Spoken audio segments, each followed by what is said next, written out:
41 दो दल मिल रहा है। एपिसोड 41 दो दल मिल रहे हैं।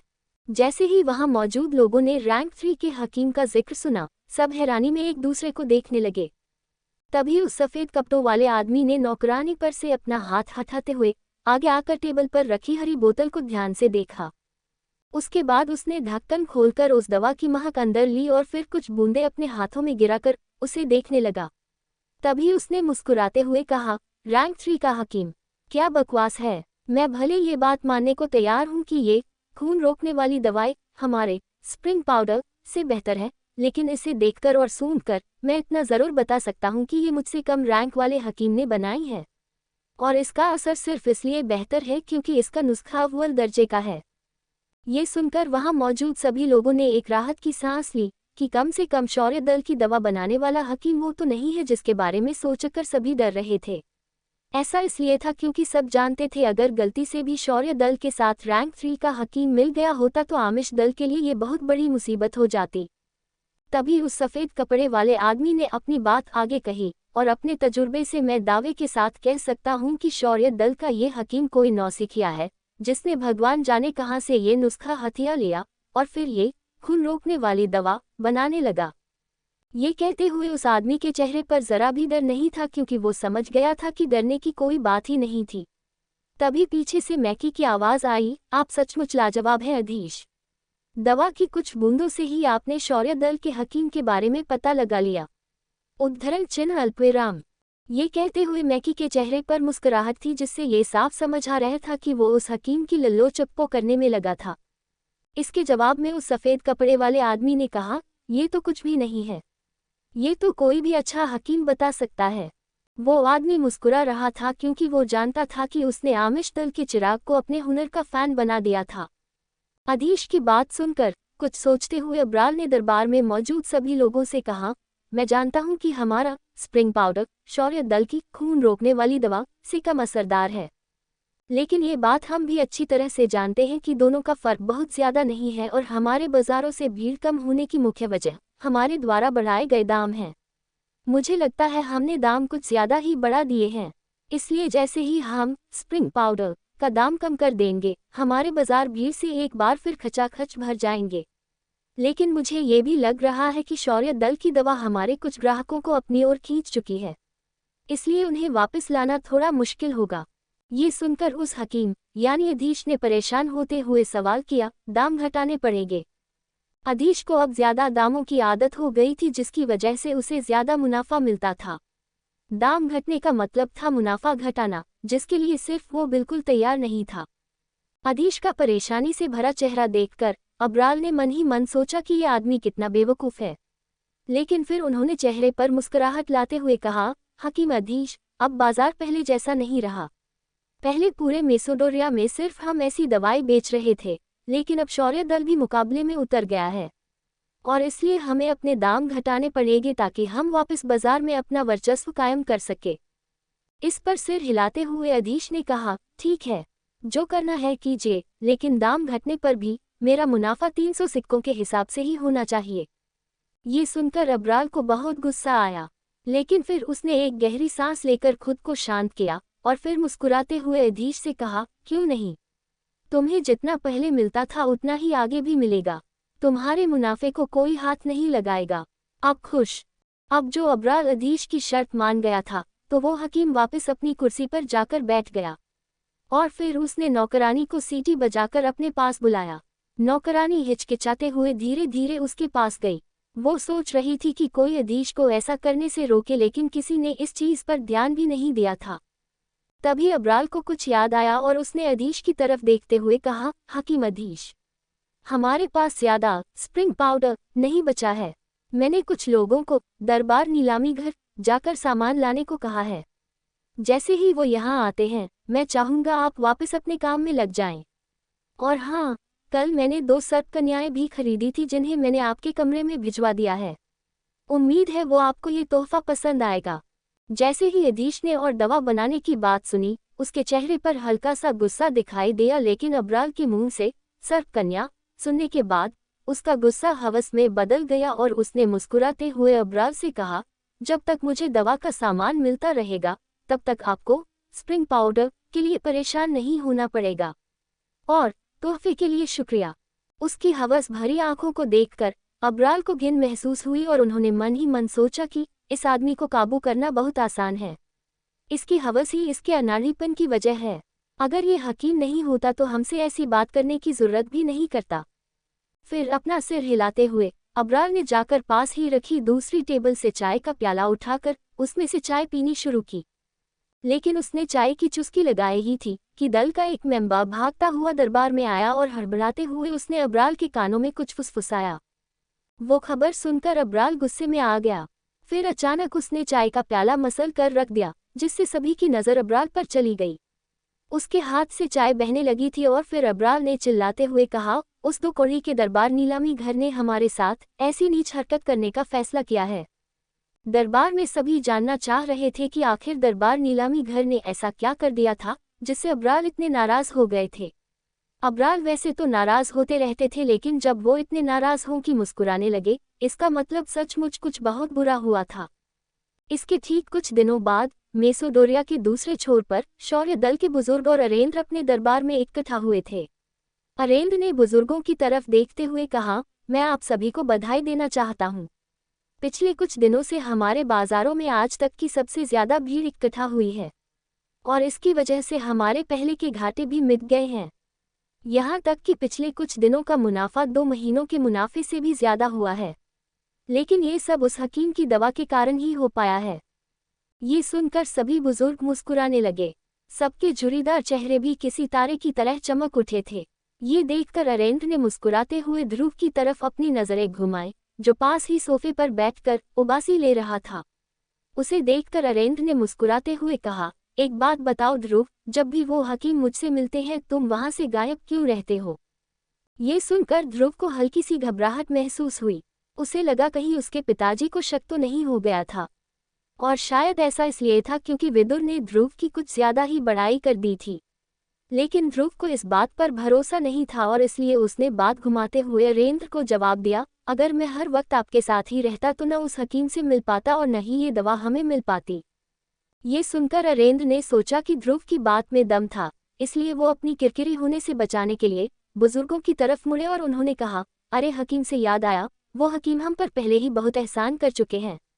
मैंने दवा के सामान के बारे में पता लगवा लिया है और मुझे लगता है अब हमें सामान के लिए उन्हें तंग नहीं करना चाहिए। अगर हम ज्यादा लालची हुए तो मुझे डर है कि वो हमारे लिए बिल्कुल अच्छा नहीं होगा। इतना कहकर उन्होंने एक कागज का टुकड़ा अपनी जेब से निकाला। उन्हें देखकर बुजुर्गों ने अपना सिर हिलाते हुए साथ आवाज भरी, हाँ अरेंद्र तुम बिल्कुल ठीक कह रहे हो। वैसे सच तो यह था कि अरेंद्र इस बात का जिक्र नहीं करते तो किसी बुजुर्ग को फर्क भी नहीं पड़ता। वही ये सब सुनकर ध्रुव की अंगूठी में से विदुर ने ध्रुव से कहा, तुम्हारे बाबा अच्छी तरह से जानते हैं कि मुनाफा होने पर भी कैसे अपने उसूलों पर ही चला जाए। बहुत अच्छा लगा ये देखकर, मेरा मतलब है सुनकर तुम्हारे बाबा सही मायनों में शौर्य दल के लीडर बनने के हकदार हैं। ये बात सुनकर ध्रुव ने मुस्कुराते हुए अपना सिर हिलाया।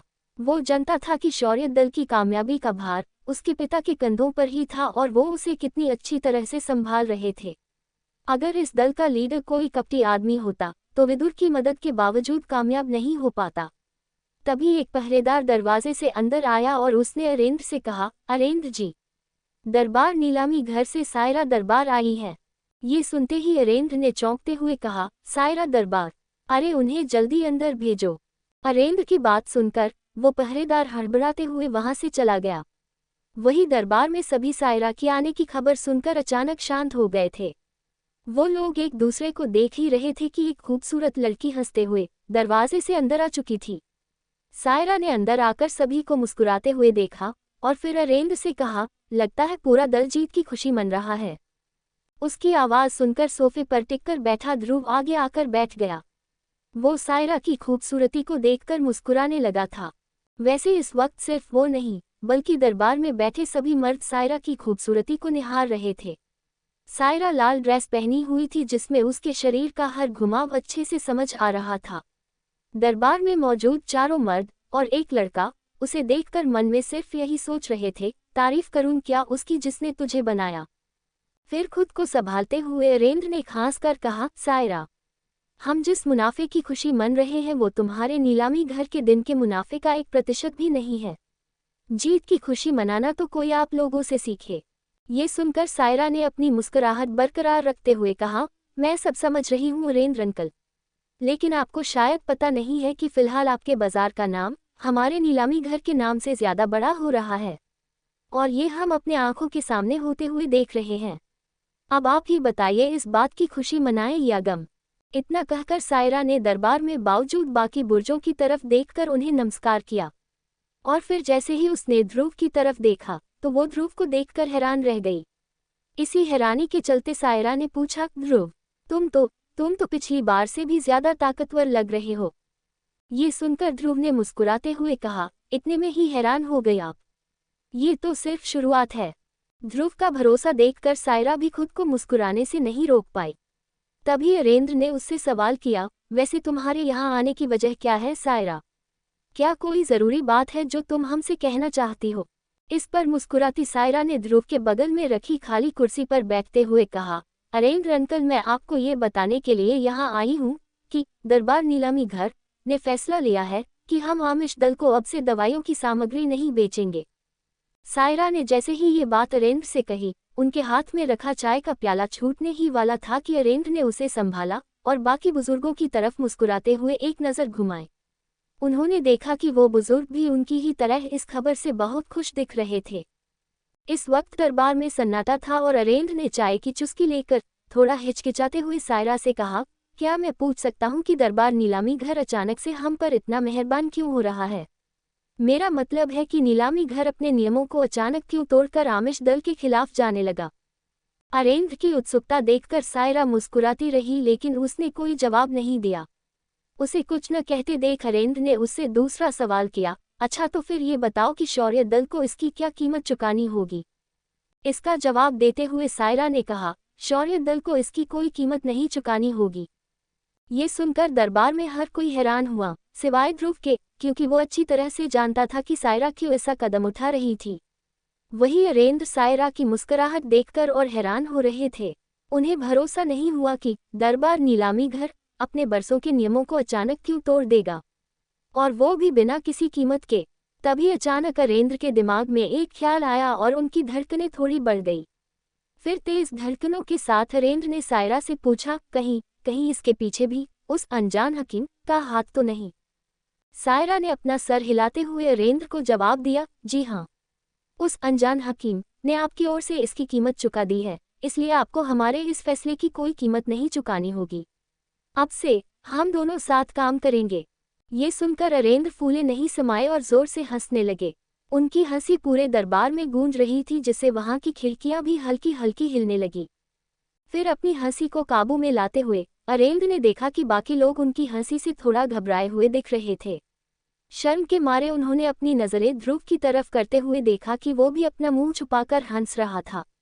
तभी उन्होंने ध्रुव से कहा, ध्रुव, तुम्हें हंसने की क्या जरूरत है?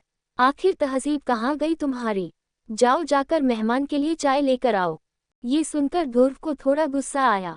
उसने सोचा कि उससे तेज तो खुद उसके बाबा हंस रहे थे, लेकिन खामखा ध्रुव को ऐसा कह रहे थे।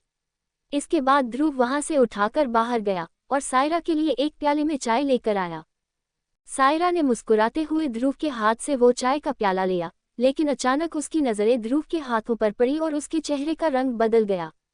सायरा ने उसके हाथ को गौर से देखा तो उसे एक अंगूठी भी दिखी। ये अंगूठी वैसी ही थी जैसी सायरा ने उस अनजान हकीम के हाथ पर देखी थी। ध्रुव ने भी सायरा को अपनी अंगूठी देखते देख लिया था और इसलिए उसने घबरा कर अपना हाथ वापस लिया। वो चुपके से सायरा को देख रहा था, जो चाय का प्याला हाथ में लिए उन हाथों के बारे में ही सोच रही थी। एपिसोड 42 पहचान कौन? ध्रुव ने सायरा को अपनी अंगूठी पर गौर करते हुए देख लिया था और इसलिए उसने घबरा कर अपना हाथ वापस लिया। वो चुपके से सायरा को देख रहा था, जो चाय का प्याला हाथ में लिए ध्रुव के हाथों के बारे में ही सोच रही थी। तभी ध्रुव वापस अपनी कुर्सी पर जाकर बैठ गया और ये उम्मीद करता रहा कि सायरा उसके बाबा से कुछ न कह दे। थोड़ी देर और बात करने के बाद जैसे ही सायरा की चाय खत्म हुई तो उसने वापस नीलामी घर जाने का फैसला किया और फिर घर आए मेहमान को बाहर तक छोड़ने का जिम्मा ध्रुव पर आया, जिसने अपना सिर हिलाते हुए सायरा को बाहर का रास्ता दिखाना शुरू किया। दरबार के दरवाजे से निकलने के बाद भी ध्रुव ने सायरा से कुछ नहीं कहा। वो बस किसी तरह अपने अंगूठी वाले हाथ को सायरा की नज़रों से बचाता हुआ चल रहा था। ध्रुव को अपने बगल में चलते देख सायरा उसके हाथ के बारे में सोचती रही कि कैसे वो हाथ बिल्कुल उस अनजान हकीम के हाथ जैसा था जिसने सायरा को पिछले कुछ महीनों में बहुत ज्यादा मुनाफा कमा कर दिया था। वो हाथ देखकर धोखा भी खा सकती थी, लेकिन उस अंगूठी को वो अच्छी तरह से पहचानती थी। अचानक उसे हकीम की शौर्य दल से करीबी का राज समझ आ गया था।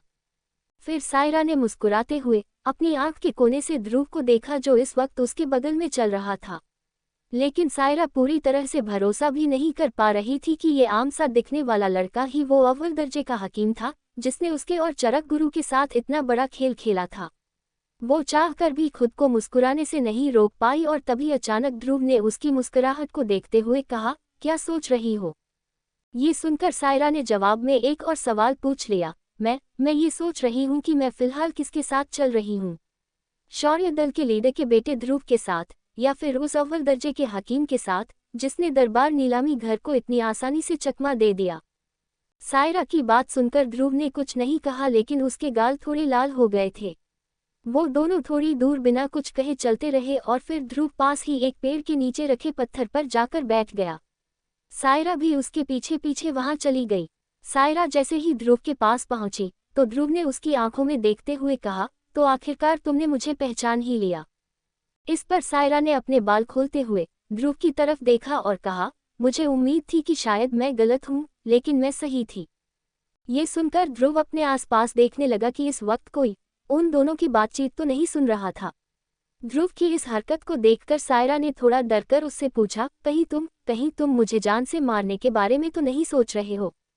ये सुनते ही ध्रुव ने हल्के मजाकिया अंदाज में कहा, नहीं, मैं तो ये सोच रहा हूँ कि तुम्हें मारने के बाद तुम्हारी लाश कहाँ पर दफनाऊं। ध्रुव का मजाक सायरा को समझ नहीं आया और उसने गुस्से में ध्रुव से कहा, घर आए मेहमान से बात करने का ये तरीका होता है क्या? लगता है मुझे अरेंद्र अंकल को इस बारे में बताना ही होगा। तभी ध्रुव ने सच कबूल करते हुए सायरा से कहा, वो काले कपड़े वाला आदमी जो तुम्हारे नीलामी घर में बार बार आता है, मैं ही हूँ। ये सुनते ही सायरा ने अपना गुस्सा शांत करते हुए ध्रुव से पूछा, लेकिन वो हकीम जो दवाएं बनाते हैं वो एक अलग आदमी है, मैं सही कह रही हूँ न?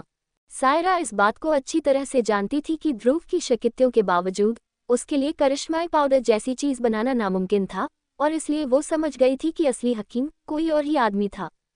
सायरा की बात सुनकर ध्रुव ने अपनी हार मानते हुए कहा, आपको शायद पता नहीं है, लेकिन लड़के ये बिल्कुल पसंद नहीं करते कि लड़कियां बहुत ज्यादा समझदार हों।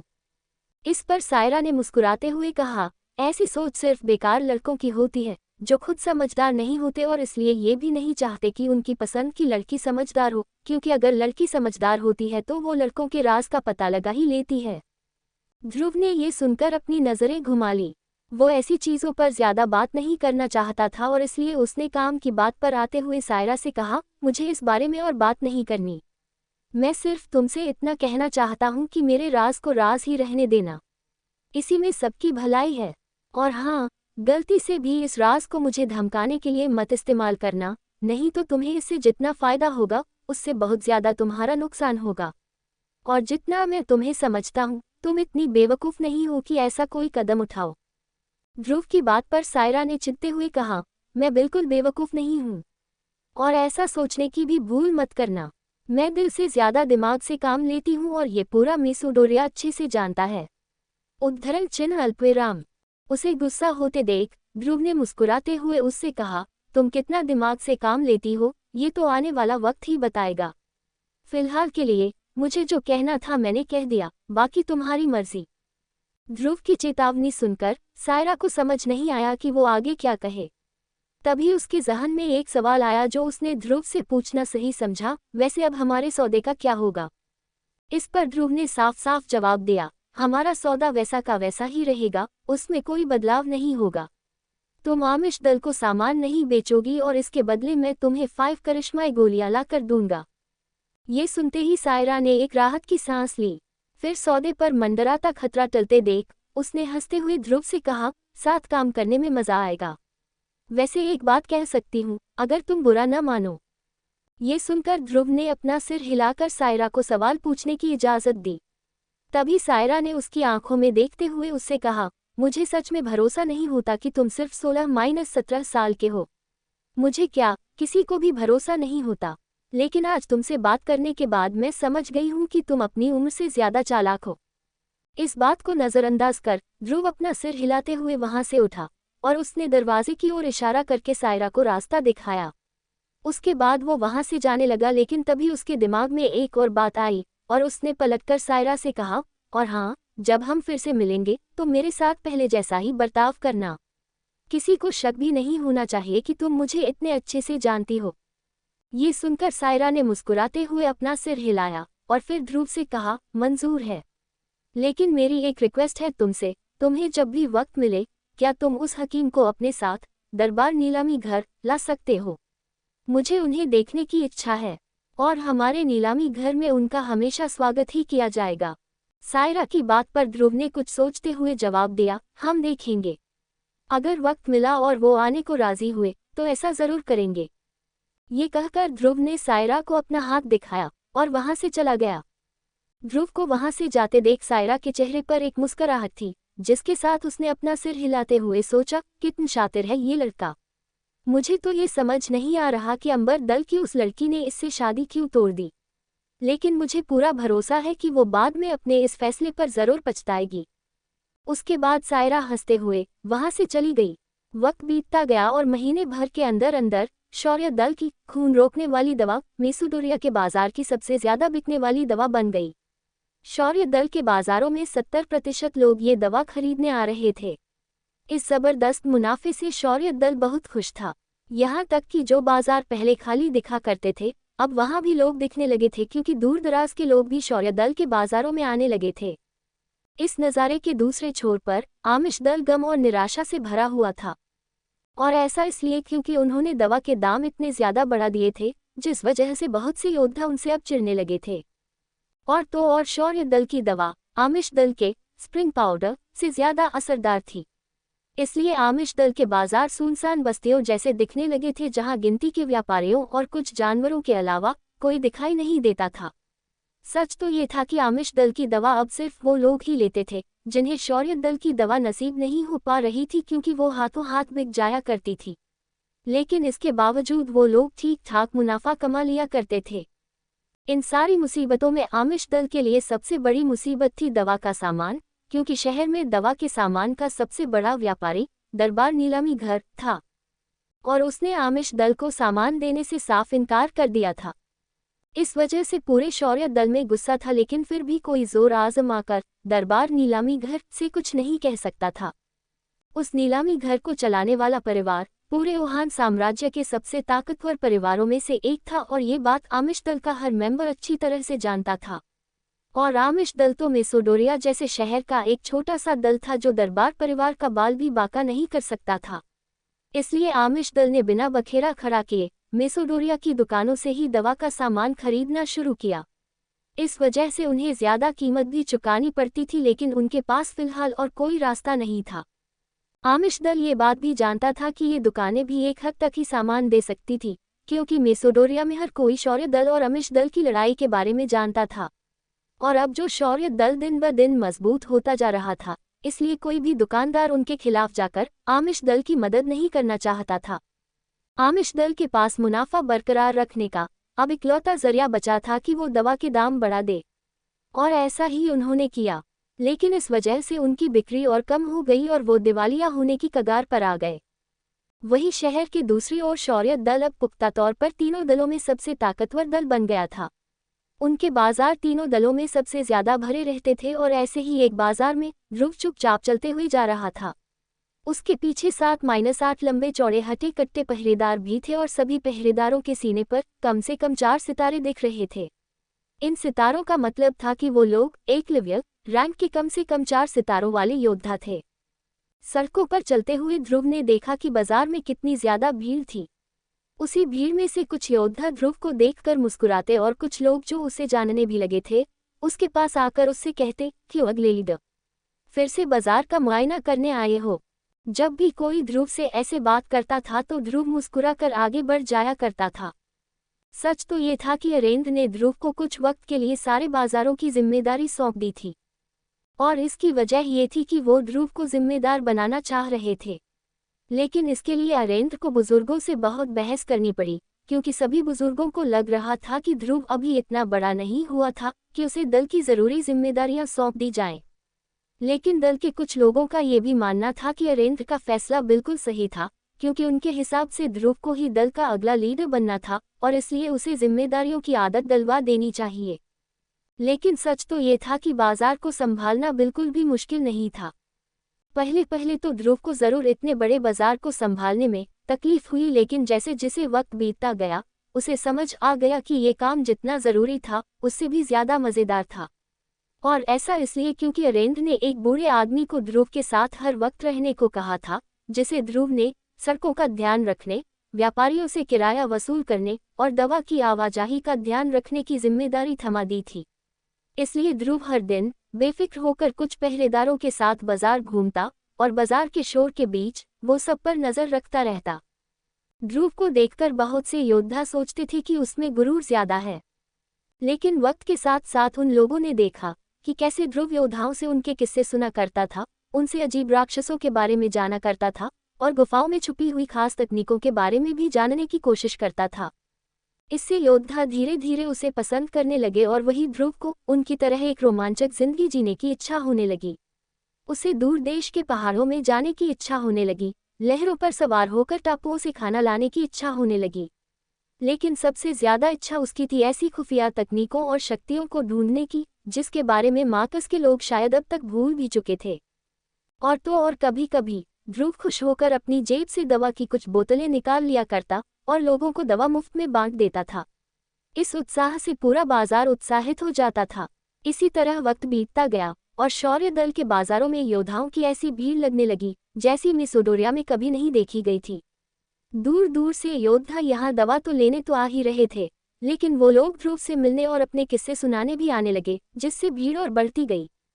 पिछले 1 महीने में ध्रुव ने इतना कुछ जान सुन लिया था कि वो बाजार में कदम रखते ही अब मुस्कुराने लगता था। लेकिन इन सब के बावजूद ध्रुव अपनी ट्रेनिंग को नहीं भूला था। वो हर 15 दिन में विदुर के साथ ट्रेनिंग के लिए बाहर चला जाता और काफी दिनों बाद वापस मेसोडोरिया आता, फिर वापस आकर बाजार संभालने लगता। ऐसे ही आज भी ध्रुव बाजार में घुसा ही था कि एक छोटा दुबला आदमी भागते हुए उसके पास आकर खड़ा हो गया। वो आदमी तेज भागने की वजह से हौंफ रहा था और उसे देखकर ध्रुव ने उससे सवाल किया, क्या बात है बग्गा, आज कैसे लोगों की जेबें काटने से फुर्सत मिल गई तुम्हें? उस छोटे दुबले आदमी का नाम था बग्गा, और बग्गा बाजार का जाना माना पॉकेटमार था। ऐसे पॉकेटमारों पर ध्रुव सीधे टूट नहीं पड़ता था, क्योंकि वो अच्छी तरह से जानता था कि इसके पीछे कुछ न कुछ वजह थी। और वो वजह ये थी कि बाजार के पॉकेटमार शौर्य दल के मुखबिर भी थे, और ऐसे मुखबिर जो मेसोडोरिया की अंधेरी गलियों में घट रही घटना तक की खबर अपने पास रखते थे। पूरे मेसोडोरिया में उनकी नजरों से कोई नहीं बच पाता था। तभी ध्रुव को देखकर बग्गा ने कहा, छोटे साहब, मुझे खबर मिली है कि ईरा जी को कोई तंग कर रहा है। खबर मिलते ही मैं सीधा आपके पास आया। तंग करने में सबसे आगे तो, क्या नाम है उसका, मकई, मक्खी, हाँ मैकी, वही अब्राल जी का बेटा। वो और उसके दोस्त अपने मातम वाले कपड़े पहनकर ईरा मैडम को तंग कर रहे हैं। ये सुनकर ध्रुव की आंखों में गुस्सा साफ दिखाई दे रहा था। उसने उसी गुस्से के साथ अपने साथ चल रहे पहरेदार से कहा, बाकी सैनिकों को भी इकट्ठा करो। मुझे फर्क नहीं पड़ता कौन किस काम में व्यस्त है, लेकिन सबके सब अगले 10 मिनट में यहाँ होने चाहिए। सब मेरी बात समझे। 43 बाजार में हंगामा। एपिसोड 43 बाजार में हंगामा। ध्रुव की बात सुनकर शौर्य दल के सैनिक ने उससे कहा, समझ गया। ये कहते ही वो सैनिक पलटकर तेजी से वहां से चला गया। फिर ध्रुव ने बाकी बचे सैनिकों को देखते हुए कहा, हम खड़े खड़े बाकियों का इंतजार नहीं कर सकते। हमें जाकर आमिश दल वालों को ये बताना होगा कि ये हमारा बाजार है और यहाँ सिर्फ हमारे कायदे कानून चलते हैं। बग्गा, आगे चलकर हमें रास्ता दिखाओ। उसकी बात सुनकर बग्गा ने अपना सिर हिलाते हुए हामी भरी और पलटकर चलने लगा। उसके जाते ही ध्रुव ने खुद से कहा, ये आमिश दल वाले हमारे घर में आकर हमारे साथ ऐसा बर्ताव करेंगे, मैं ये हरगिज नहीं होने दूंगा।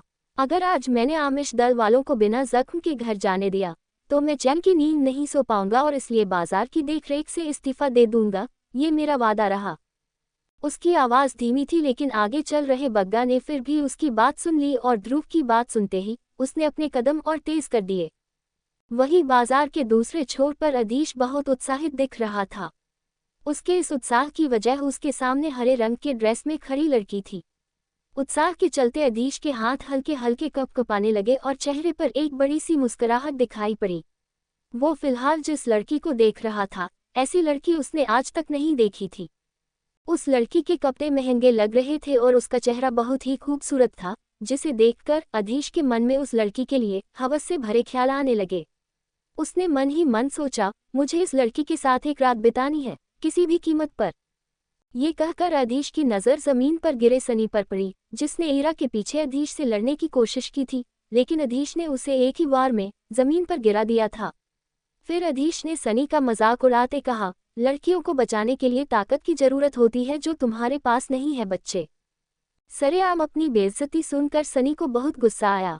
उसका चेहरा गुस्से से लाल हो गया था और वो अधीश पर हमला करने के लिए अपनी मुट्ठी बंद कर रहा था कि तभी पास ही खड़ी सानवी ने सनी से कहा, सनी, उस पर हमला करने के बारे में सोचना भी मत। वो तुमसे बहुत ज्यादा ताकतवर है। अपनी पागलपंती छोड़ो। अपनी बहन की बात सुनकर सनी अपने दांत पीसने लगा। फिर ठंडे दिमाग से उसने सोचा कि उसकी बहन बिल्कुल ठीक कह रही थी और इसलिए सनी ने अधीश पर हमला नहीं किया। लेकिन वो ईरा के बारे में सोचकर शर्मिंदा हो रहा था कि कैसे चाहते हुए भी वो उसकी मदद नहीं कर पा रहा था। तभी अधीश की नज़र सनी से होते हुए उसके पास खड़ी सानवी पर पड़ी और वो खुद को मुस्कुराने से नहीं रोक पाया। अपनी नज़रों से उसने सानवी को सिर से पांव तक देखा और फिर पास ही खड़े मैकी से कहा, आज तो मेरी किस्मत सच में बहुत अच्छी चल रही है। एक और खूबसूरत लड़की जो मिल गई मुझे। आज तो तीनों साथ में रात बिताएंगे। घर पहुंचते ही तैयारियां शुरू कर देना। आज की रात बहुत शोर भरी होने वाली है। मैकी भी ईरा को पसंद करता था और इसलिए उसे अधीश की बात बिल्कुल अच्छी नहीं लग रही थी, लेकिन क्योंकि वो हर कीमत पर इस हकीम को खुश रखना चाहता था, इसलिए उसने अधीश से कहा, अधीश, तुम भी ना, वैसे ये लड़कियां शौर्य दल से हैं। इस लंबी टांगों वाली लड़की का नाम है सानवी। इसका गुस्सा हर वक्त इसकी नाक पर होता है और इसलिए मर्द अक्सर इससे दूर ही रहते हैं। मैकी के पीछे कुछ हटे कट्टे लोग खड़े हुए थे जो आमिश दल के सैनिक थे और मैकी के साथ बाजार आए हुए थे। मैकी की बात सुनकर अधीश ने मुस्कुराते हुए कहा, जितना गुस्सा रहेगा उतनी ही गर्मी बढ़ेगी, और इस गर्मी को काबू करने में तो मुझे और ज्यादा मजा आएगा। इतना कहकर अधीश ने अपनी नज़र ईरा की तरफ की और मैकी से पूछा, और ये खूबसूरत लड़की कौन है? एक बार फिर मैकी ने देखा कि अधीश ईरा को कैसी गंदी नज़रों से देख रहा था। इस पर उसे गुस्सा आया और मैकी ने मन ही मन अधीश को गाली बकने के बाद उससे कहा, ये खूबसूरत लड़की है ईरा। मैकी की बात सुनते ही अधीश ने आंखें बंद करके धीमी आवाज में फुसफुसाया, ईरा कोट कॉमा। इतना कहने के बाद उसने आंखें खोली और ईरा की तरफ 2 कदम बढ़ाते हुए कहा, हेलो ईरा, मेरा नाम अधीश है। मुझे सच में तुम बहुत पसंद आई हो और इसलिए मैं तुम्हें और सानवी को बाजार घुमाना चाहता हूँ। तुम लोगों को जो कुछ पसंद आए वो तुम खरीद सकते हो। सिक्कों की फिक्र मत करना, उसके लिए मैं हूं ना। ये कहते हुए अधीश के चेहरे पर एक गुरूर भरी मुस्कुराहट थी। ईरा ने देखा कि उस बदतमीज आदमी के सीने पर एक बैच था जिस पर एक दवा की कड़ाई बनी हुई थी। उसे भरोसा नहीं हुआ कि ये आदमी एक हकीम था और इसलिए ईरा ने हैरान होकर कहा, तुम एक हकीम हो? ये सुनते ही अधीश के चेहरे की मुस्कुराहट और बढ़ गई थी। वही ईरा के पास खड़ी सानवी भी इस बात से चौंक गई थी।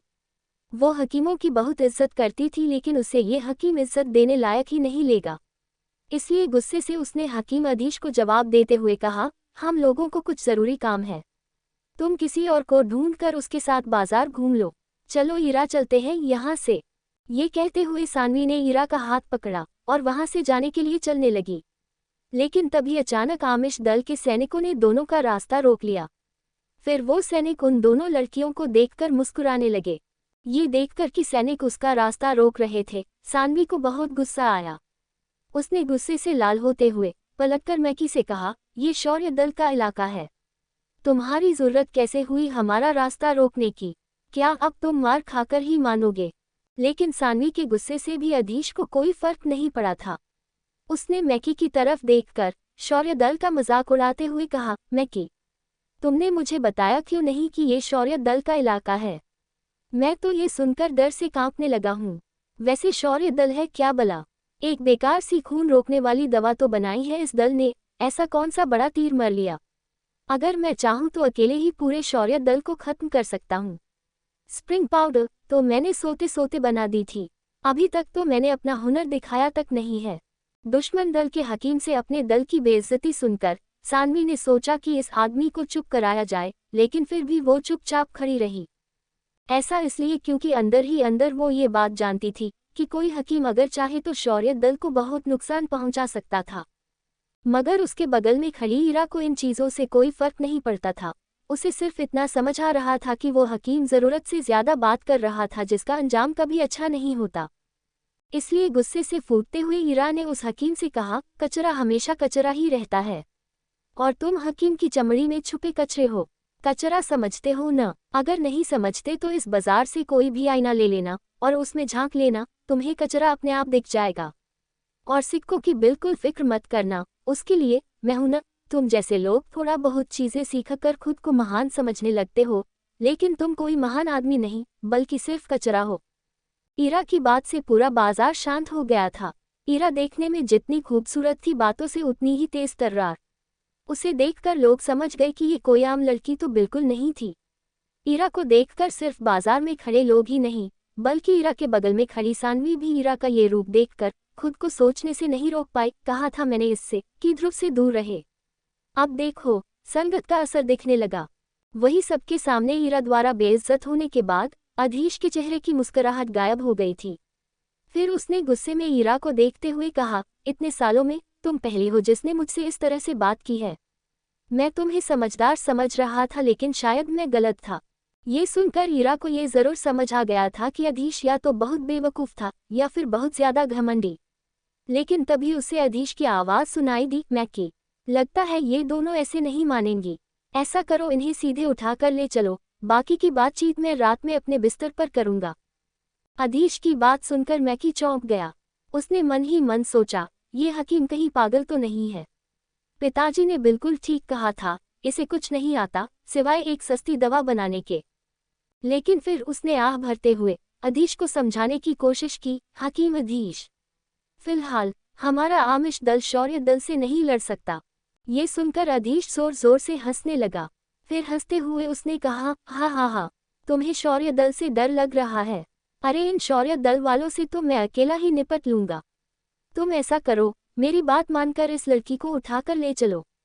बदले में मैं तुम्हें स्प्रिंग पाउडर तो क्या उससे असरदार 3-4 दवाएं बनाकर दूंगा। इन दवाओं से तुम शौर्य दल के बाजारों को फिर एक बार सुनसान कर दोगे। मैकी, इसे सौदा ही समझ लो। मुझे ये लड़की किसी भी कीमत पर चाहिए। उसकी बात सुनकर मैकी एक बार फिर हैरान रह गया था। उसने सोचा भी नहीं था कि ईरा के पीछे ये हकीम इतना मजबूर हो जाएगा। लेकिन बेहतर दवाओं का मतलब था ज्यादा मुनाफा। इसलिए अपने दिल पर पत्थर रखते हुए मैकी ने ईरा और सानवी को धर दबोचने का आदेश दिया। सैनिकों, पकड़ लो इन दोनों लड़कियों को। मैकी का आदेश सुनते ही करीब 10 मुश्तंडे सैनिक आगे आकर ईरा और सानवी के पास खड़े हो गए। आमिश दल की ये हरकत देखकर सानवी को बहुत ज्यादा गुस्सा आया और उसने अपनी कमर पर लटके एक चाबुक को निकालते हुए सीधे सबसे आगे खड़े सैनिक के चेहरे पर दे मारा। उस चाबुक के पड़ने से उस सैनिक का चेहरा खून से भर गया। चाबुक के किनारे पर छोटे लोहे के टुकड़े लगे हुए थे जो सैनिक के गाल छीलते हुए वापस सानवी के पास आ गए। सानवी के इस हमले के बाद बाकी सभी सैनिक गुस्से से उसे देखने लगे। वैसे तो सानवी एकलव्य रैंक की 3 सितारों वाली लड़की थी, लेकिन इस वक्त उसके सामने तकरीबन 10 हटे कट्टे लोग खड़े थे जो कम से कम एकलव्य रैंक के तो थे ही। फिर भी सानवी ने हिम्मत दिखाते हुए अकेले उन सैनिकों पर हमला करना शुरू किया। सानवी ने अपने चाबुक से 2-3 सैनिकों को घायल कर दिया था, लेकिन बाकी सैनिकों के लगातार हमलों की वजह से वो अब हमला करने की बजाय हमलों से बचती फिर रही थी। उसने देखा कि पूरा बाजार उसे सैनिकों के हमलों से बचते हुए देख रहा था, जिसकी वजह से उसे बहुत शर्म महसूस हुई कि वो अपने इलाके में भी ऐसी हालत में थी। तभी गुस्से से चिल्लाते हुए सानवी ने एक और सैनिक को अपने चाबुक से घायल कर दिया। उसके बाद वो थक कर कुछ कदम पीछे हुई और उसने सनी की तरफ देखते हुए कहा, सनी, ईरा को यहाँ से लेकर चले जाओ और जाकर उस गधे को बोलना कि उसकी यहाँ ज़रूरत है। तब तक मैं इन्हें संभालती हूँ। ये सुनकर सनी ने तुरंत अपना सिर हिलाया और थोड़ा घबराते हुए उसने सानवी से कहा, बहना, तुम अपना ध्यान रखना, मैं जल्दी आ जाऊंगा। सनी की बात सुनकर सानवी के चेहरे पर एक मुस्कुराहट दिखाई दी और फिर वो हाथ में चाबुक लिए चिल्लाते हुए सैनिकों की तरफ भागी। उसे एक बार फिर वो सैनिक दिखा जिसके सानवी ने गाल छील दिए थे। वो गुस्से में भागता हुआ आया और उसने सानवी के सीने पर एक जोर का मुक्का मारा। सानवी ने इस हमले की बिल्कुल उम्मीद नहीं की थी और वो मुक्के की वजह से जमीन पर गिर गई। जमीन पर गिरी सानवी उस हमले से इतनी नाराज हुई कि उसने अपनी शक्तियां इकट्ठा करना शुरू कर दिया। फिर जैसे ही शक्तियां उसके हाथ पर इकट्ठा हो गई, उसने शक्तियों को सैनिकों पर छोड़ने का फैसला लिया। लेकिन तभी उसे अपने पास किसी के भागने की आवाज सुनाई दी। सानवी ने मुड़कर देखा तो ध्रुव भागते हुए उसके पास आ रहा था।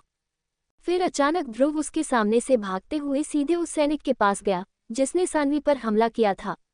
ध्रुव को देखकर उस सैनिक ने एक बार फिर अपना मुक्का इस्तेमाल किया, लेकिन ध्रुव ने उससे बचते हुए सीधे उस सैनिक के सर पर जोर से अपनी कोहनी से वार किया। वो सैनिक इस हमले से बेहोश होकर जमीन पर गिर गया था। इसके बाद ध्रुव ने शौर्य दल के सैनिकों की तरफ देखते हुए कहा, इन आमिष दल वालों की टांगें तोड़ दो ताकि आज के बाद ये हमारे बाजारों में दिखाई भी न दे। तभी एक सैनिक ने ध्रुव की तरफ एक स्टील की रॉड फेंकते हुए कहा, ध्रुव पकड़ो इसे। ध्रुव ने तुरंत पलटकर वो उल्टी हुई रॉड अपने हाथों में पकड़ ली और उसे सीधे अधीश और मैकी की तरफ तान दिया। ध्रुव की आंखों में इस वक्त बेइंतहा गुस्सा था जिसे देखकर मैकी और अधीश दोनों थोड़े घबरा गए थे। ध्रुव का आदेश सुनकर बहुत से शौर्य दल के सैनिक भी वैसी ही स्टील की रॉड लेकर आगे आ गए और मुस्कुराते हुए सैनिकों ने आमिष दल के सैनिकों पर हमला करना शुरू किया। वहीं दूसरी ओर आमिष दल के सैनिक बहुत ज्यादा घबरा गए थे। इस वक्त उनके सामने 12-15 एकलव्य रैंक के सैनिक थे जो स्टील की रॉड हाथ में लिए उनकी तरफ भागते हुए आ रहे थे। और इसके पहले कि वो लोग वहां से भागते, शौर्य दल के सैनिक रॉड से उन पर हमला करने लगे। फिर पूरे बाजार में आदमियों के पिटने की आवाजें गूंजने लगी। स्टील की रॉड कभी किसी के हाथ की हड्डी तोड़ती तो कभी किसी के पैर की। इस तरह कुछ देर तक मार धाड़ चलती रही। इस बीच ध्रुव ने सानवी के पास जाकर उससे पूछा, तुम ठीक तो हो ना? तुम्हें पहले बताना चाहिए था कि तुम लोग बाजार घूमने आने वाले हो। हमें पहले ही खबर मिल गई थी कि आमिष दल के लोग बाजार में कुछ खुरापात मचाने वाले हैं। सानवी ध्रुव को ऐसे बात करते हुए पहली बार देख रही थी और जाहिर सी बात है कि वो ध्रुव के इस अवतार से थोड़ा हैरान भी थी। लेकिन फिर उसने ध्रुव को देखते हुए कहा, मैं घर से निकली ही थी कि मुझे ईरा मिल गई। फिर उसने मुझसे कहा कि वो तुमसे मिलने के लिए बाजार जा रही थी तो मैंने सोचा मैं उसके साथ रहूं। मुझे क्या पता था कि बाजार में ऐसे लीचड़ लोग मिल जाएंगे। सानवी की बात सुनकर ध्रुव को हंसी आ गई और इसी हंसी में उसने पीछे मुड़कर ईरा की तरफ देखा जो फिलहाल उससे थोड़ी दूर खड़ी थी। फिर ध्रुव ने हंसते हुए ईरा से कहा, लगता है मेरे साथ रह रहकर तुम्हें भी गुस्सा आने लगा है, या फिर ये गुस्सा सिर्फ इस कचरे के कारण था। ईरा समझ गई थी कि ध्रुव इस वक्त उसकी टांग खींच रहा था। उसने मुस्कुराते हुए अपना सिर हिलाया और ध्रुव से कहा, मैं वो सब कहना तो नहीं चाहती थी, लेकिन मुझे वो आदमी बिल्कुल भी पसंद नहीं आया और इसलिए मैं खुद को वो सब कहने से नहीं रोक पाई। ईरा का जवाब सुनकर ध्रुव भी मुस्कुराने लगा कि तभी उसे एक आवाज सुनाई दी, अरे ये तो शौर्य दल के जूनियर लीडर हैं। बताओ, पूरा साल बीत गया और ये जीरो मुझे अब मिला है। आखिर तू आड़ में छुपते छुपते खुले बाजार में आ ही गया। मैकी वीएस ध्रुव, एपिसोड 44। मैकी वीएस ध्रुव।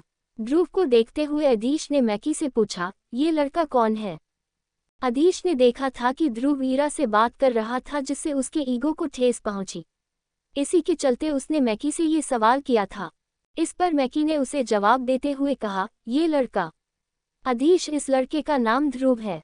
यही है शौर्य दल का शिरोमणि।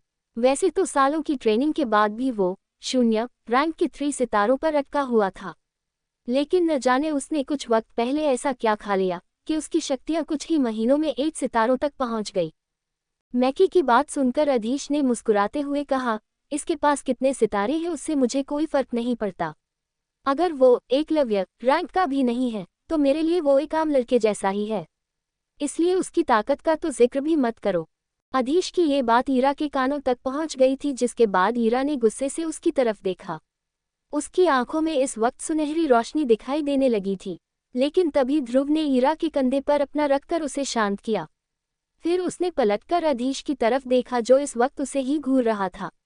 ध्रुव ने उस हकीम को ध्यान से देखा कि कैसे धूप में उसके सफ़ेद कपड़े अलग ही चमक रहे थे। फिर जैसे ही उसकी नज़र अधीश के सीने में लगे बैज पर गई, उसने मुस्कुराते हुए कहा, तो तुम ही हो वो हकीम जिसने स्प्रिंग पाउडर बनाई है। ये देखकर कि ध्रुव उसे पहचान गया था, अधीश ने अपनी छाती चौड़ी करते हुए उससे कहा, तुमने बिल्कुल ठीक पहचाना लड़के। मैं ही हूँ वो हकीम जिसने आमिश दल के लिए स्प्रिंग पाउडर जैसी दवा बनाई था। उसके चेहरे का गुरूर देखकर ध्रुव अपनी हंसी नहीं रोक पाया और उसने हंसते हुए अधीश से कहा, फिर तो तुम्हारा बर्ताव बिल्कुल जायज़ है। मेरा मतलब जो हकीम इतनी कचरा दवा बना सकता है, उसके दिमाग में तो कचरा ही भरा होगा ना। वैसे ठीक ही है, अव्वल दर्जे की दवा बनाते नहीं बनी तो अव्वल दर्जे का कचरा ही बना दिया। ये सुनते ही बाजार में खड़े योद्धा जोर जोर से हंसने लगे। वो सब आमिश दल के तरीकों से परेशान थे। कुछ समय पहले आमिश दल ने योद्धाओं की मजबूरी का फायदा उठाते हुए दवा के दाम 3 गुना कर दिए थे, और अब आमिश दल की भरे बाजार में किरकिरी होते देखना सभी योद्धाओं को बहुत पसंद आ रहा था। लेकिन योद्धाओं की हंसी ने अधीश को गुस्से से भर दिया था। उसने ध्रुव को गुस्से से घूरते हुए कहा, तुम अपने शौर्य दल के लिए मुसीबत खड़ी कर रहे हो लड़के। तुम्हें शायद पता नहीं मैं क्या क्या कर सकता हूँ। ये सुनते ही ध्रुव और जोर से हंसने लगा। फिर उसने अपनी हंसी काबू करते हुए अधीश को देखकर सोचा, ये आदमी खुद को समझता क्या है। बात तो ऐसे कर रहा है जैसे शक्तिदेव रैंक पर हो। ज्यादा से ज्यादा एकलव्य रैंक का 1 सितारे वाला हकीम होगा, और ठाठ तो ऐसे की पूछो मत। खुद से ये बात करने के बाद ध्रुव ईरा की तरफ पलटा और उसने मुस्कुराते हुए उससे कहा, ईरा, आखिर ये आदमी इतनी कम अक्ल के साथ भी हकीम कैसे बन गया। ये आदमी तो सचमुच हकीमों का नाम डुबा देगा। ध्रुव अधीश से बात करने पर समझ गया था कि आखिर ईरा उस पर इतनी क्यों नाराज थी। फिर अपने हाथ आपस में रगड़ते हुए ध्रुव ने बात करना बंद किया और पीछे खड़े सैनिकों को एक बार फिर हमला करने का आदेश देते हुए कहा, साथियों, आमिश दल के लीडर का बेटा और ये हकीम हमारे इलाके की शांति को भंग करना चाहते हैं। हमें इन्हें ऐसा सबक सिखाना चाहिए कि आगे से कोई भी शौर्य दल के साथ ऐसी गुस्ताखी करने के बारे में सोच भी न पाए। ध्रुव की बात सुनकर मैकी थोड़ा घबरा गया। उसने सोचा नहीं था कि ध्रुव सैनिकों से उन पर इस तरह से हमला करवा देगा।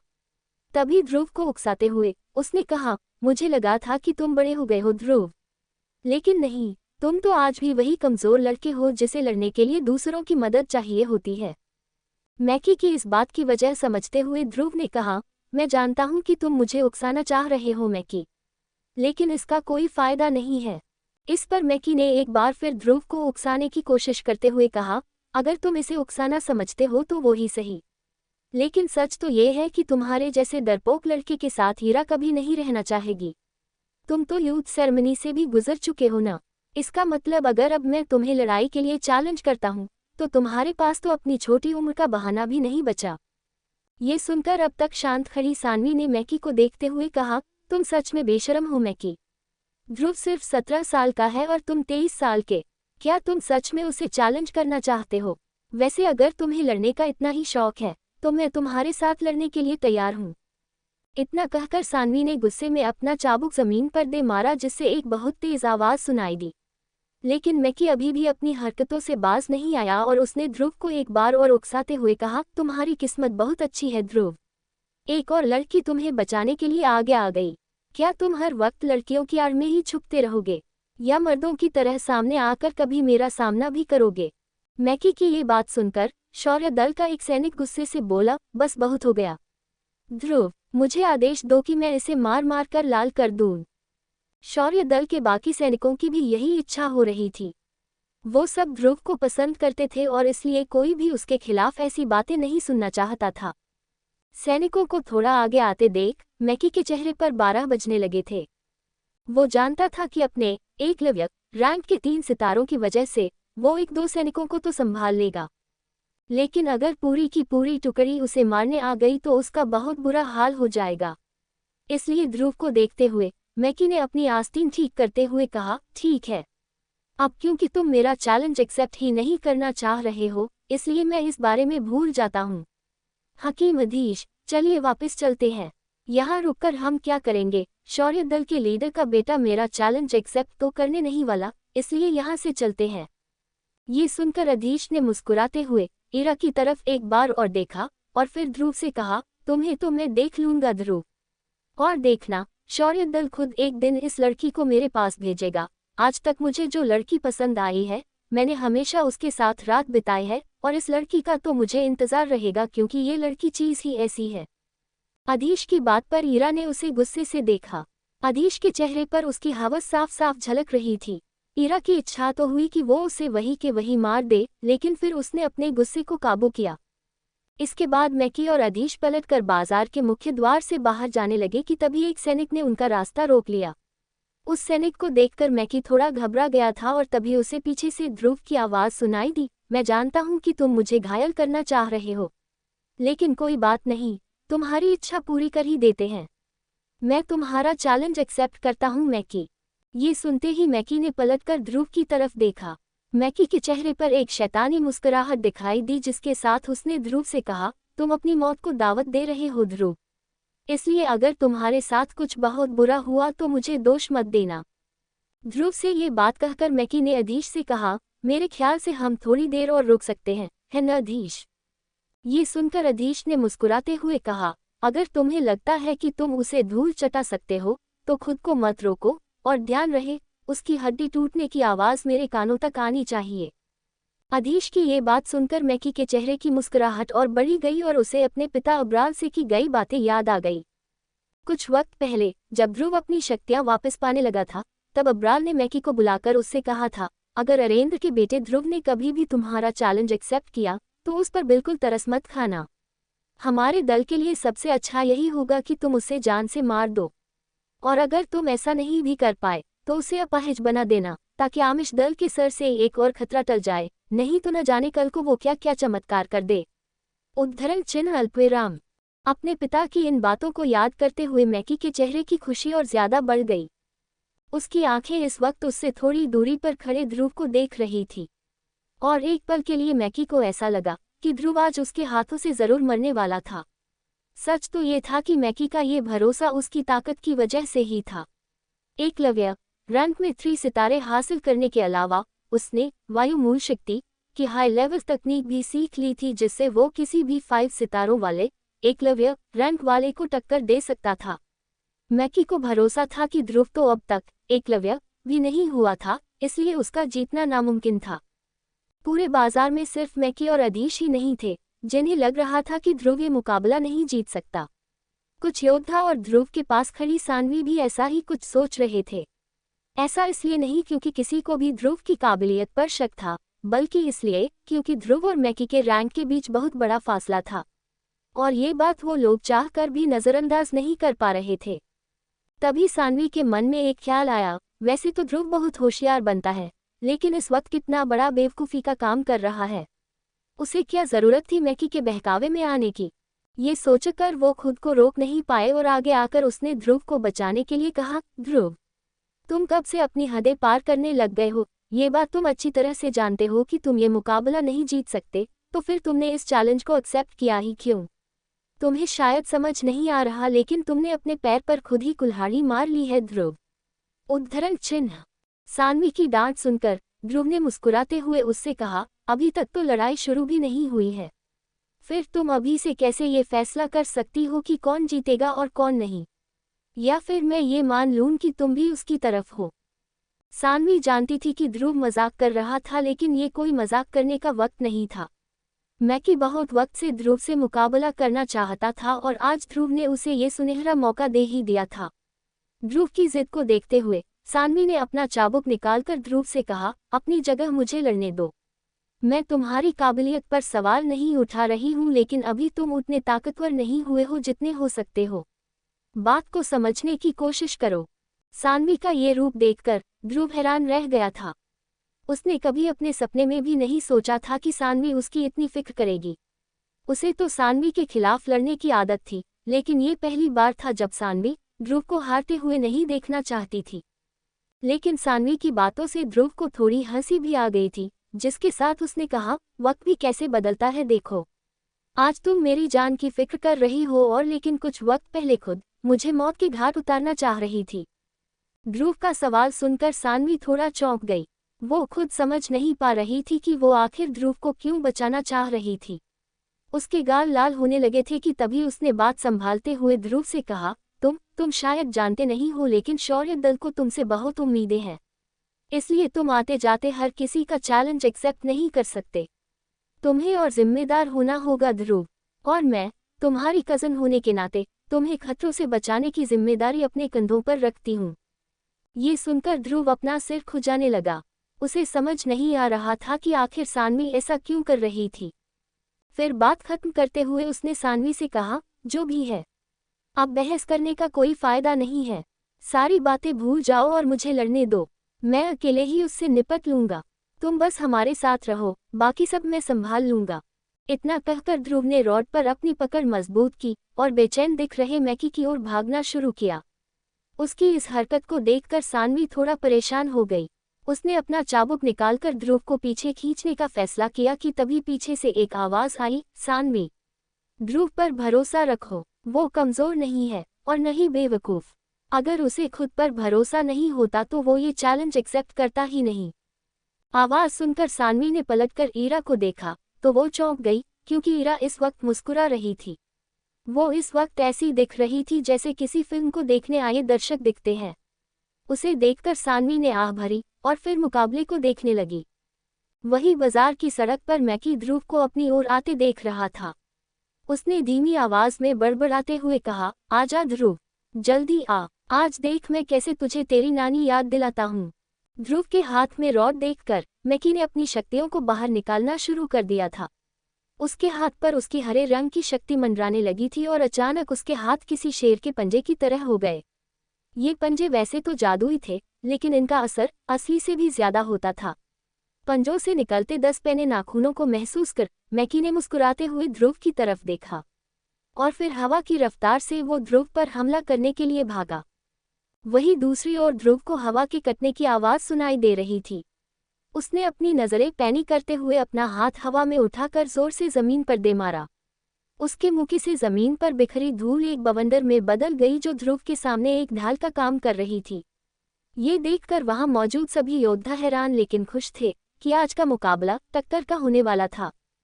तभी ध्रुव ने अपने हाथ में पकड़ी रॉड को उस धूल के बवंडर को चीरते हुए मैकी की तरफ फेंका।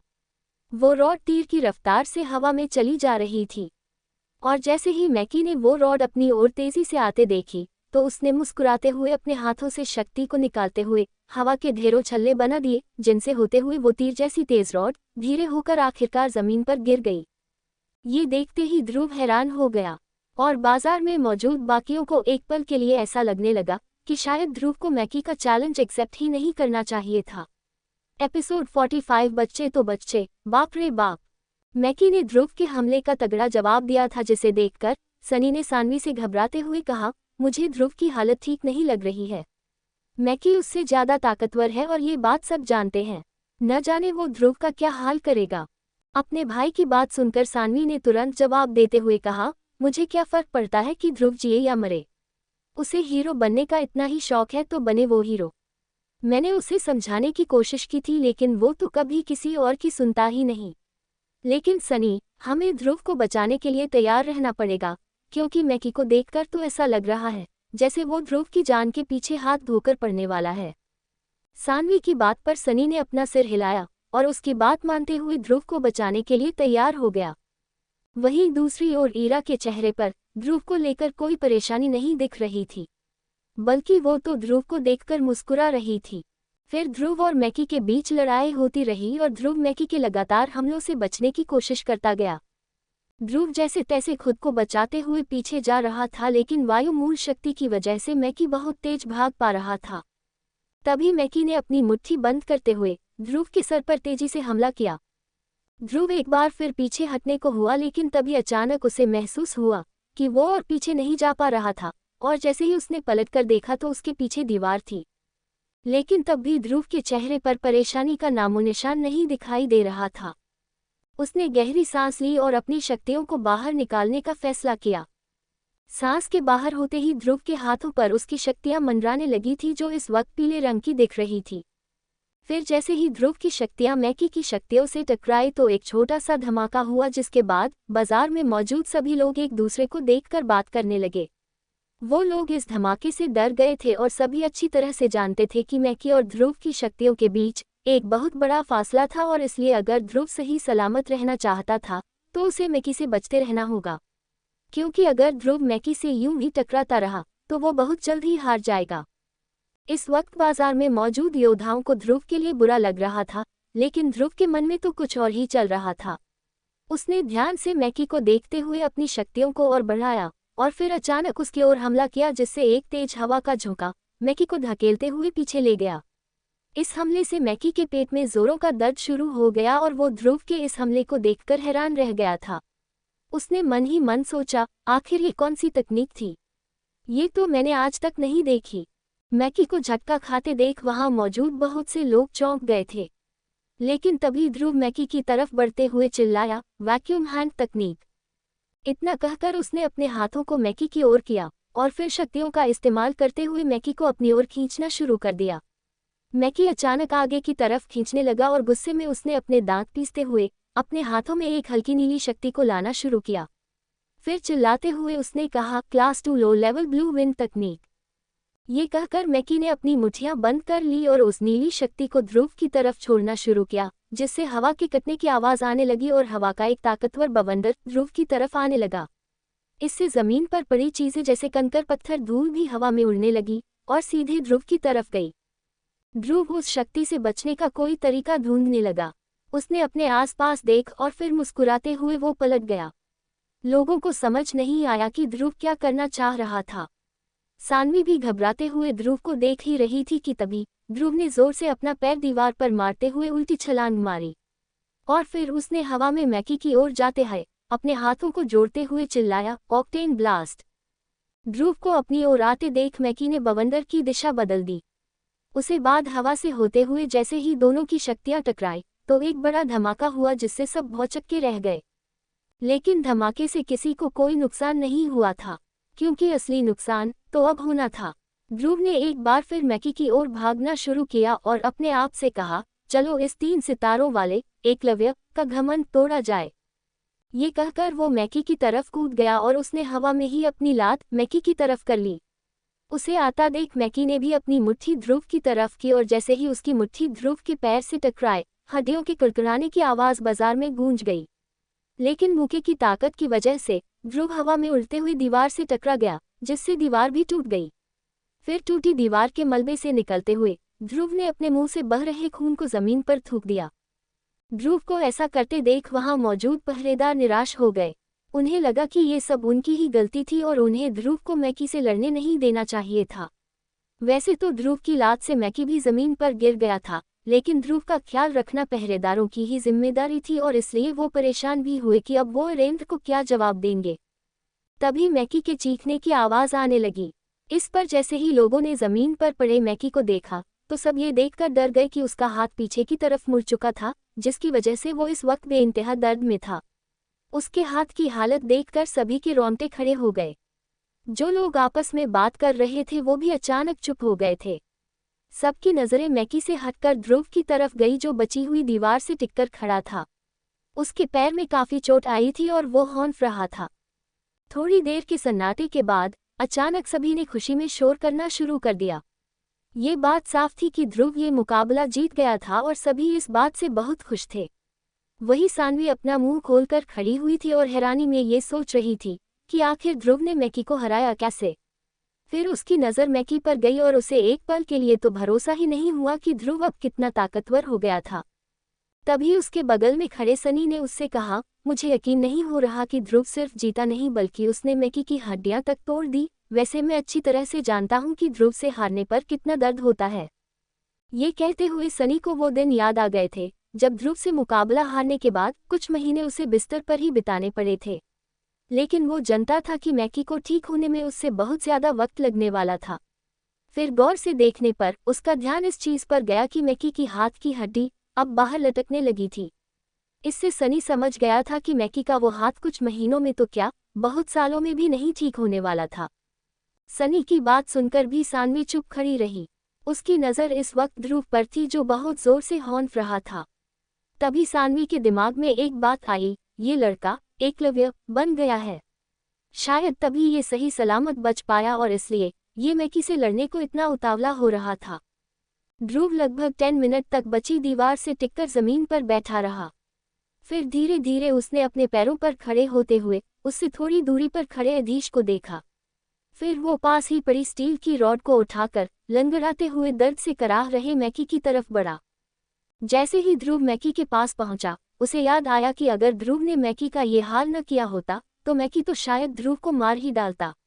इस बात का गुस्सा ध्रुव पर सवार होने लगा और उसने उसी गुस्से में मैकी पर चिल्लाते हुए कहा, मैकी, अब तुझे बताता हूं कि शौर्य दल के शिरोमणि से पंगा लेना कितना भारी पड़ता है। मैकी ने देखा कि ध्रुव की आंखों में उसे मार डालने की आग जल रही थी। अपनी जान बचाने के लिए मैकी ने घबराते हुए बड़बड़ाना शुरू कर दिया, ध्रुव, मुकाबला खत्म हो गया है। मैं हार मानता हूँ, तुम्हें मुझे जान से मारने की जरूरत नहीं है ध्रुव। लेकिन ध्रुव को मैकी पर बिल्कुल दया नहीं आ रही थी। चेहरे पर गुस्से के साथ ध्रुव ने रॉड पर अपनी पकड़ मजबूत कर ली। ध्रुव को इतने खूंखार रूप में देखकर बाजार में खड़े योद्धा भी चौंक गए थे और कुछ तो घबराने भी लगे थे, क्योंकि उन्हें भरोसा ही नहीं हुआ कि ये वही मुस्कुराते रहने वाला ध्रुव था जिससे वो हर दिन बाजार में बात किया करते थे। तभी ध्रुव ने चेहरे पर एक शैतानी मुस्कुराहट लाते हुए उस स्टील की रॉड को हवा में उठाया और चिल्लाते हुए मैकी से कहा, मर आमिश दल के पिल्ले। इस वक्त मैकी की हालत खराब थी। वो डर के मारे बौखलाने लगा, क्योंकि वो साफ देख पा रहा था कि ध्रुव की आंखें कितनी खूंखार दिख रही थी और उसका चेहरा कितना खतरनाक। ध्रुव आज उसे जान से मारने वाला था और ये बात मैकी की समझ आ गई थी। वही बाजार में खड़े लोग भी ध्रुव को हवा में रॉड उठाते हुए देखकर घबरा गए थे। उन्होंने कभी सोचा भी नहीं था कि वो आमिश दल के चिराग को इस बेरहमी से मरते हुए देखेंगे। लेकिन इस वक्त किसी की भी हिम्मत नहीं हो रही थी कि आगे आकर कोई ध्रुव को रोके। वो ध्रुव को पसंद करने के बजाय अचानक उससे डरने लगे थे। वही सानवी भी खड़े खड़े दंग रह गई थी। ध्रुव का ये जानलेवा रूप उसने कभी सपने में भी नहीं सोचा था, बल्कि वो तो समझती थी कि ध्रुव एक बदतमीज लड़का जरूर था, लेकिन दिल का काफी अच्छा था। उसके दिमाग में कभी ये ख्याल नहीं आया था कि जिस लड़के से वो गुस्से में इतनी दफा लड़ चुकी थी, वो लड़का इतना बेरहम भी हो सकता था। सबकी आंखें इस वक्त ध्रुव और उस रॉड पर गड़ी हुई थी। तभी ध्रुव ने उस रॉड से मैकी के सिर पर हमला करने का फैसला लिए। वो रॉड नीचे आते हुए मैकी के सर से 1 मीटर की दूरी पर थी कि तभी ध्रुव को कुछ सुनाई दिया और अचानक उसने वो रॉड वहीं के वहीं रोक दी। तभी दूर से आती आवाज उसके कानों में पड़ी, शौर्य दल के लाडले, एक मुकाबले का मकसद होता है एक दूसरे से सीखना, लेकिन तुम तो इसे अपने दरिंदों वाले शौक के लिए इस्तेमाल कर रहे हो। तुम्हारी हिम्मत कैसे हुई इतना बेरहम होने की? ध्रुव ने जैसे ही ये आवाज़ सुनी, वो मुस्कुराने लगा। वो पहचान गया था कि ये आवाज़ किसकी थी और इसलिए उसने एक बार फिर उस रॉड को उठाकर मैकी के सिर पर वार किया। तभी उस दूर खड़े आदमी ने चिल्लाते हुए कहा, रुक जाओ। ये कहते ही उस आदमी ने एक तेज हवा का झोंका ध्रुव की तरफ छोड़ा।